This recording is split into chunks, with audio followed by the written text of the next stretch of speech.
جو لوگ کافر ہیں ان کی مثال اس شخص کی سی ہے جو کسی ایسی چیز کو آواز دے جو پکار اور آواز کے سوا کچھ سن نہ سکے۔ یہ بہرے ہیں، گونگے ہیں، اندھے ہیں کہ کچھ سمجھ ہی نہیں سکتے۔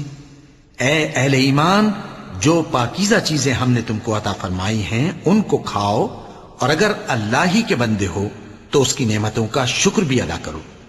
اس نے تو تم پر بس مرا ہوا جانور اور لہو اور سور کا گوشت اور جس چیز پر اللہ کے سوا کسی اور کا نام پکارا جائے حرام کر دیا ہے۔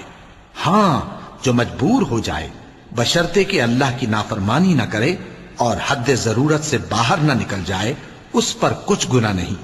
بے شک اللہ بخشنے والا ہے، رحم کرنے والا ہے۔ جو لوگ اللہ کی کتاب سے ان آیتوں اور ہدایتوں کو جو اس نے نازل فرمائی ہیں چھپاتے اور ان کے بدلے تھوڑی سی قیمت یعنی